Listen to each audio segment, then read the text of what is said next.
Well, you see, in the phenomenal world, there is not a dominance of love and care from each of the members. It's 50-50, you know. So to protect oneself, the commitment of marriage and love is for one person to protect them from the chaos. And so there's a loyalty that excludes others, but in heaven we don't exclude. On earth you have to, and if the other partner is unfaithful, well, the bond on earth collapses. It can't collapse in heaven, you see. It's made in the eternal, and in the eternal there is no exclusion anyway. But on earth, well, that's different. You know, in the phenomenal world of space and time and matter and so on. Here it's a bond of loyalty, not just a commitment to love. The loyalty is there as a vanguard against the chaos of good and evil that presents itself as such here. I've said elsewhere, haven't I, that it's not actually good and evil, it's good and good, it's all good because God is all powerful, but from our uncertainty, our ignorance, our juvenile mind and understanding, there's good and evil, you know, there's good and bad. And as a protection against that, protection against poverty and chaos of lack of care and so on, and our limitations as a person, of course. We here are restricted in resources and time and ability and ability to think of one thing at a time. I mean, broadly speaking, I know we get multitasking, but you know what I mean? Whereas the divine being, what we are in eternity, is not that restricted at all. It's unlimited. We are of God, you see. So that my care of you is not compromised by my caring for others.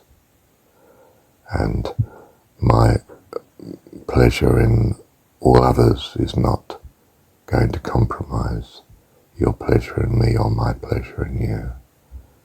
You see, it's a superabundance dimension, whereas what we are doing here is a very restricted, limited dimension. I mean, space looks eternal, but you know, you can't get to it and so on. You know, you can run, yes, but you can't go at infinite speed. Whereas, of course, in heaven you can be anywhere and everywhere at once, as desired, as right, and right according to the values that are God's. So it's hard to imagine what the freedom of heaven really means. We associate much of freedom with ungodliness, and in a sense, so it is here. It has bad consequences because we're in apparently bad consequences. I mean, severely apparently. I mean, the horrendous evil that we feel that we see. And there are therefore rules to guide us through that. We walk through the valley of the shadow of death here, you see. It's most important that we do, that we fear nothing but fear itself. I mean, as something that's in the Second World War, wasn't it? The Roosevelt, the only thing we fear is fear itself. We have nothing to fear but that. But fear is what restricts us from experiencing the fullness of God and His wonderful reality, heaven. Yeah. So a single man might look at many women to see who he might marry in hopeful desire, but a married man will not. His eyes are only for her, and it's a discipline that he's most willing to embrace because he loves her, and she's so good to him, and is an oasis of goodness in this world of opposites, in this world of heat and cold, plus and minus, harm and help, and so forth. But if she breaks that by not loving him, or if he feels that, then, well, the vow becomes meaningless, doesn't it? He'll weather the storm for as long as he can, but life is difficult here, and he may walk away, or he may weather it long enough for her to walk away, but it won't be good, will it? For we are only good when we are in a loving relationship. And if that is spoilt through any misunderstanding or understanding even what's going on, then, well, it collapses, I'm afraid. And we're not saying that's good, we're just saying that is what it is. In a sense, it's good, of course. All things are good, because it's teaching us how much we love good and how much we will avoid all we can that which is evil. As I've said before, we're in that place outside the garden as we feel it. We're not actually outside the garden, but we feel it to be so.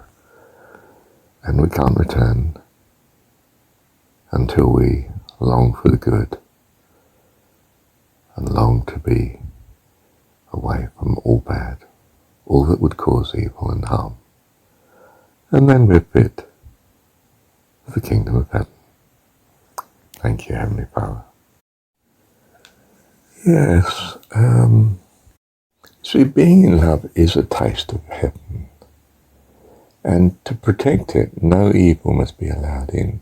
So you can't have others in for whom the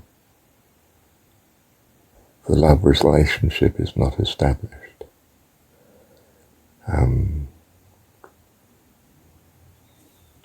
Others must be no risk to the relationship. Now, you're not a risk to each other because you both love each other, but you're not committed to other people. You're committed just to each other. So there has to be a faithfulness to keep the evil out. Otherwise, if you have relationships with others as well, then that starts to bring in evil into your heavenly setting, you see, marital bliss. While one's off with someone else, while the other partner's left out or left to go and choose something else, and of course they're pulled apart in no time at all. I mean, that's not going to work. So there's loyalty.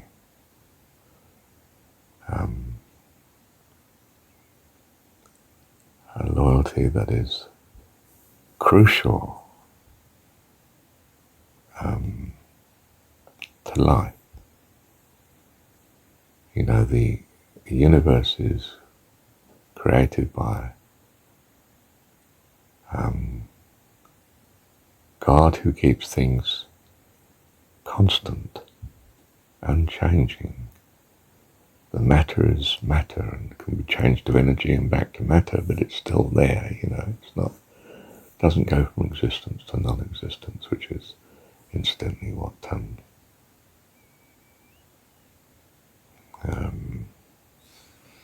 modern scientific theory is attempting to embrace at the minute. I don't think it's going to get very far. Except we are talking about the foundation of the phenomenal world in our modern particle theory, so perhaps they'll get somewhere. Yeah, but to return to the point, being in love is a taste of heaven. I mean, and actually you notice when you're in love that you feel benevolent towards all, or at least there's a great benevolence towards others, simply because you're in such paradise yourself. You're so happy, you're so joyful. It streams out of you, this kindness and acceptance of everything else that is. Suddenly the world seems wonderful. And it didn't before. But of course, although the world seems wonderful, they don't really want to be involved in the world. They just want to be involved with each other. And they, they honeymoon off, don't they? They go away where they can be concentrating on each other, and of course, experiencing heaven, really. Just loveliness.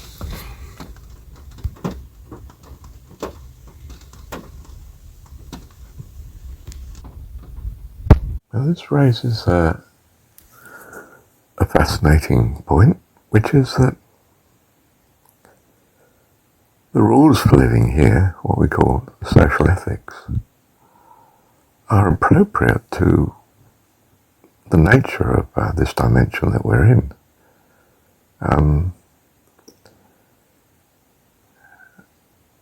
Ethics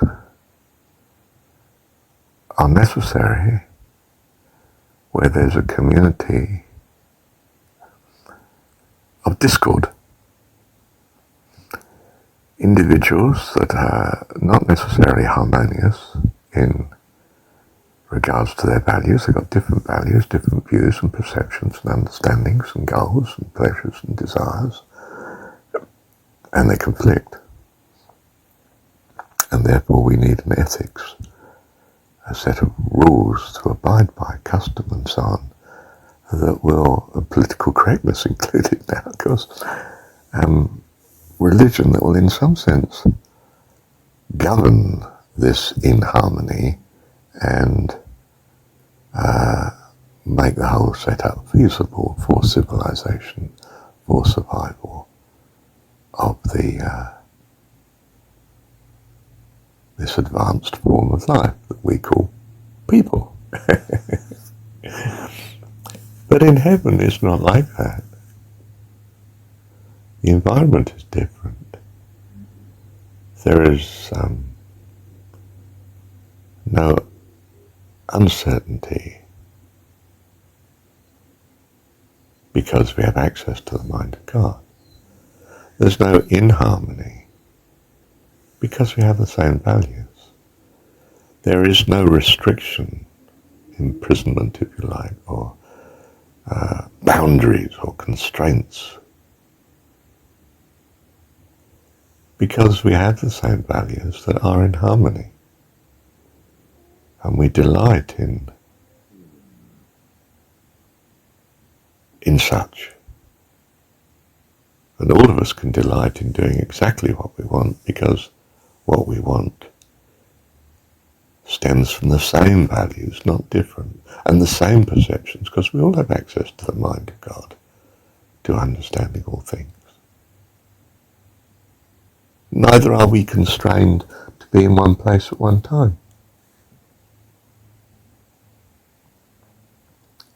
See, it's not really imaginable from the limited state that we're in now. And, well, my words just seem fanciful. But I suspect they're not. Well, they're fanciful from this point of view, of course. Yeah. But do you get something of what I mean? I hope you do. Thank you, Heavenly Father.